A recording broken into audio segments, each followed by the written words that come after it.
Hello everybody, welcome to my channel.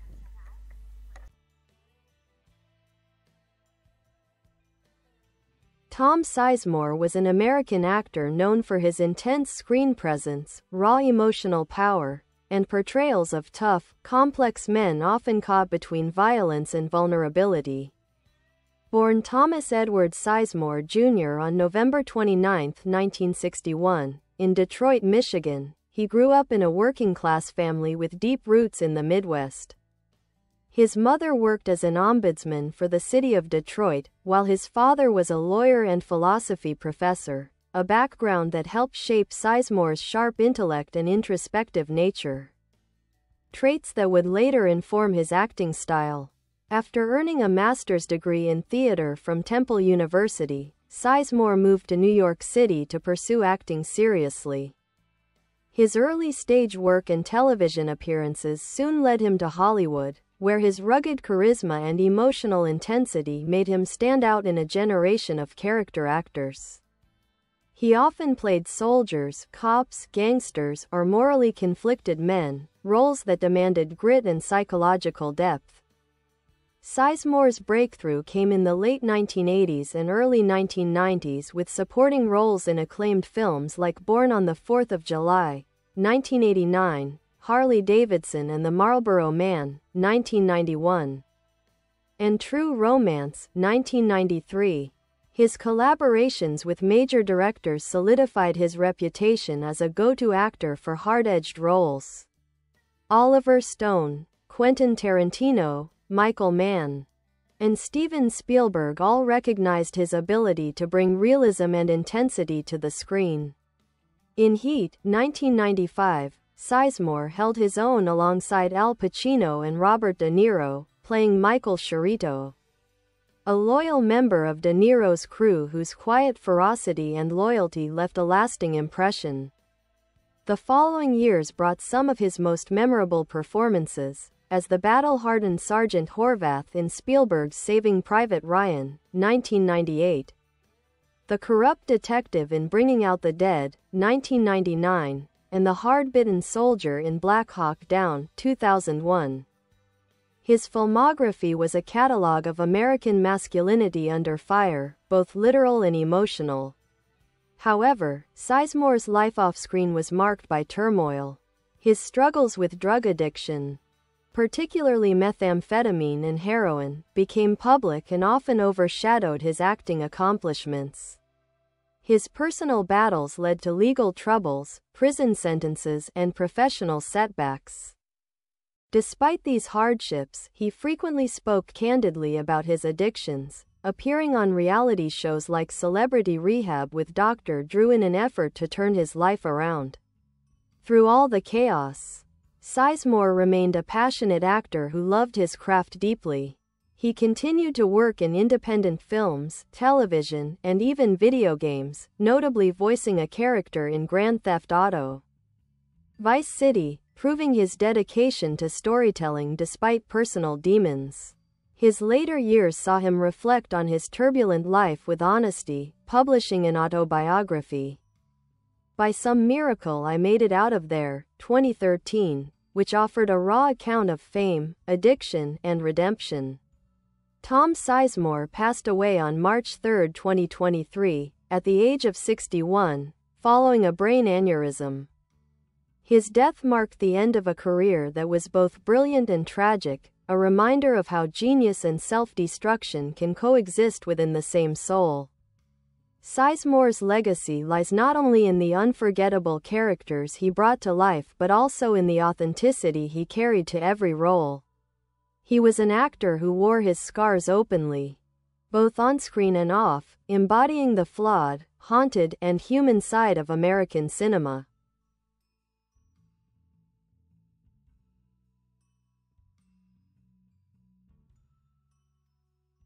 Tom Sizemore's career was a reflection of Hollywood's fascination with volatility. An artist who channeled chaos into art, and whose personal demons often mirrored the troubled men he portrayed. His performances were defined by an unmistakable authenticity. When he played soldiers, cops, or criminals, audiences believed him because he carried a sense of lived experience, a wounded honesty that few actors could match. Throughout the 1990s, Sizemore became one of the most respected character actors in the industry. Directors admired his willingness to dig deep into the psychology of his roles, often pushing himself to extremes for the sake of realism. In Natural Born Killers, 1994, he was terrifying and unhinged as Detective Jack Scagnetti, a performance so intense it seemed to blur the line between actor and character. In Strange Days, 1995, directed by Kathryn Bigelow, he played a manipulative ex-cop, adding another layer to his growing reputation as an actor capable of projecting both charm and menace. Michael Mann's Heat marked perhaps the high point of Sizemore's ensemble work. As Michael Sciarrito, he wasn't the loudest or most dominant figure in the crew, but there was a simmering danger in his calm, loyal professionalism. The famous diner scene with De Niro and Pacino remains one of cinema's most iconic moments, and Sizemore's quiet gravitas helped anchor the film's emotional realism. His ability to convey so much through silence became one of his trademarks. In Saving Private Ryan, Sizemore delivered what many consider his finest performance. As Sergeant Horvath, he embodied leadership, fatigue, and compassion in the midst of horror. Spielberg reportedly fought to cast him despite Sizemore's well-known struggles, demanding that the actor stay clean throughout the shoot, which he did. His work in that film remains one of the most deeply human portrayals of a soldier in modern cinema, balancing toughness with a quiet sense of moral clarity. Yet behind the scenes, Sizemore's addiction battles were spiraling out of control. Fame, money, and access only deepened his dependency. His relationships suffered, including a volatile one with actress Heidi Fleisch, and his name became a tabloid staple. Arrests, probation violations, and prison sentences followed, derailing a career that once seemed destined for greatness. Despite this, Sizemore's resilience was remarkable. He kept working, often in smaller independent films or television projects, using acting as both therapy and salvation.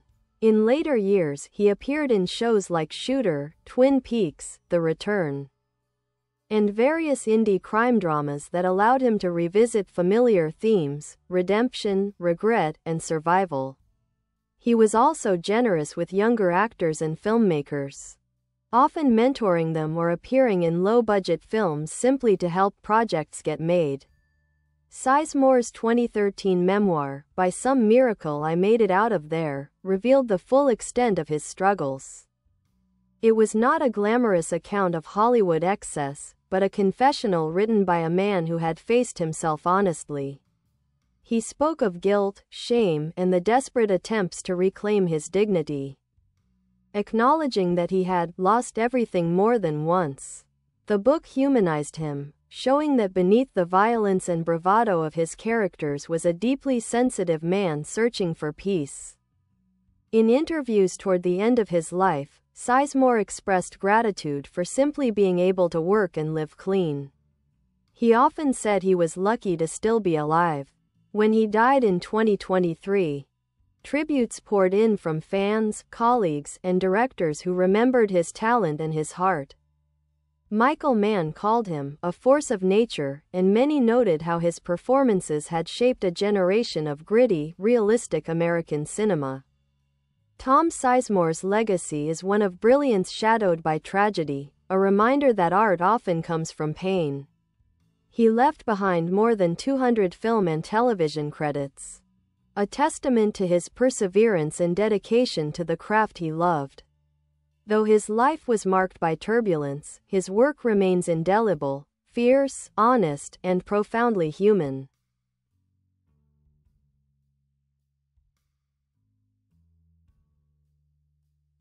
Tom Sizemore's life and career embody the archetype of the Hollywood antihero.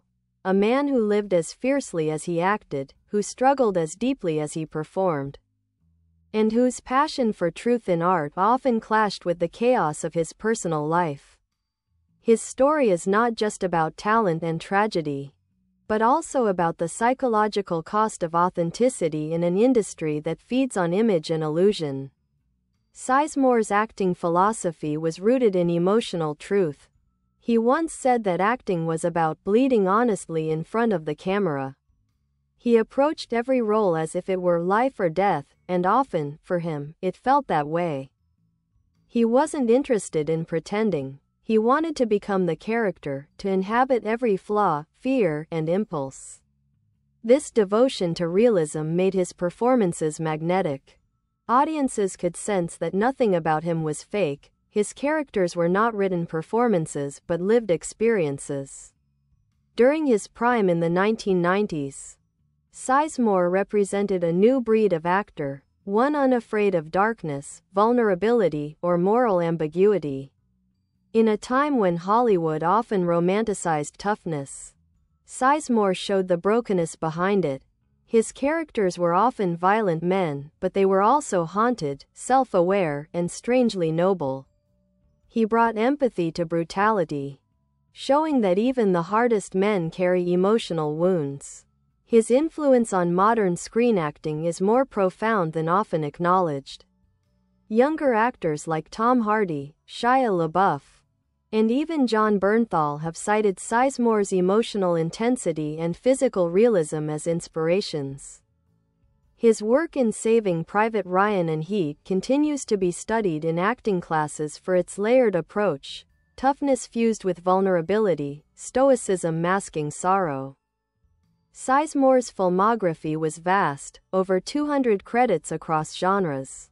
Beyond his celebrated roles in Heat and Saving Private Ryan, he gave standout performances in Enemy of the State, 1998, Red Planet, 2000, Ticker, 2001, and Dreamcatcher, 2003. Even when the budgets were small or the scripts uneven, Sizemore brought conviction. He never phoned in a performance. He treated every project as a chance to explore human truth, regardless of fame or financial reward. As his career slowed in the 2000s due to addiction and legal battles, Sizemore found a strange second act in independent cinema. He appeared in gritty, low-budget dramas, often about redemption, recovery, and crime, stories that mirrored his own life. Directors sought him not just for his name, but for the soul he brought to the screen. His mere presence could elevate a film, lending authenticity to even the roughest productions. Off-screen, Sizemore's life was one of contradictions. He was generous and loyal, but self-destructive, confident and charming, yet haunted by guilt. Friends and colleagues described him as deeply intelligent, philosophical, and spiritual, someone who pondered morality and mortality. He often spoke about his belief in second chances, both in art and in life. He also had a poetic side. Sizemore loved literature and music, and often quoted Shakespeare and Bukowski in interviews. Acting, for him, was a form of poetry, a way to express pain, beauty, and the search for redemption. His ability to articulate suffering made him a mirror for his generation's anxieties, the disillusionment of the 1990s, the scars of war, and the loneliness beneath masculine bravado. In his later years, Sizemore found peace in small victories, staying sober, reconnecting with his children, and teaching acting workshops. He wanted to pass on what he had learned from both his triumphs and his failures. He told students, "Don't play the emotion, live the truth." When he passed away in 2023, the news hit Hollywood hard. He was remembered as one of the great what-ifs of modern cinema. What if he had stayed clean? What if he had been given more time? But even with the turbulence of his life, Tom Sizemore's body of work stands as proof that he did achieve greatness. He may never have been the leading man in the traditional sense, but he was something rarer, an actor who brought real pain, real intensity, and real humanity to every frame. His characters felt alive because Tom Sizemore was alive in them, fierce, flawed, and unforgettable.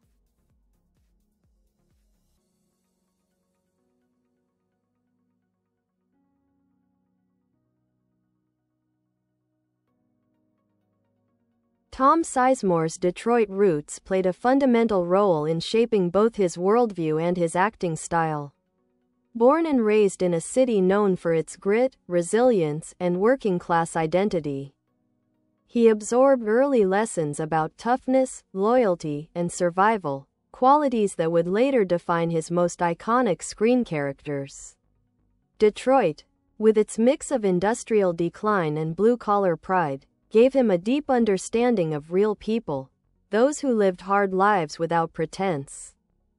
Sizemore often said that he never wanted to play movie men, but real men, those carrying the invisible weight of responsibility, regret, and rage. His childhood was not easy, but it was intellectually rich. His father, Thomas Sizemore Sr., was a lawyer and philosophy professor, and young Tom often sat in on his father's late-night discussions about ethics, politics, and human behavior. These experiences gave him a fascination with moral conflict, a theme that would become central to his acting. His mother, Judith, worked as an ombudsman for Detroit, advocating for people in need, instilling in him a sense of empathy that balanced his toughness. Sizemore later said that this combination, his father's intellect and his mother's compassion, created the emotional duality that made his characters so believable. When he decided to pursue acting seriously, Sizemore treated it not as fame-seeking but as a form of psychological exploration. After earning his master's degree in theater from Temple University, he studied the greats, Brando, De Niro, Pacino, Nicholson, but also immersed himself in classic literature and philosophy. He was especially drawn to Dostoevsky, whose explorations of guilt and redemption mirrored the kinds of inner torment Sizemore himself would later portray. He once said, "All the best characters are the ones trying to do right but can't escape their own nature." In New York during the 1980s, Sizemore struggled but persisted. He worked odd jobs, studied method acting, and performed in off-Broadway productions that demanded raw emotional vulnerability. Those years honed his craft and gave him a performer's toughness, the ability to channel pain into performance. When he finally transitioned to Hollywood, he arrived not as a starry-eyed dreamer, but as a craftsman ready to fight for authenticity in an industry obsessed with gloss. Sizemore's early film roles were brief but unforgettable. In Lock Up, 1989, alongside Sylvester Stallone, and Born on the 4th of July, 1989, with Tom Cruise, he brought intensity to even the smallest parts. Directors began to notice that he had the rare ability to make a scene feel real simply by existing in it. He could communicate more with a stare or a pause than many actors could with entire monologues. His tough demeanor and deep, raspy voice added to his natural authority. Bye bye. Thanks for watching. Bye.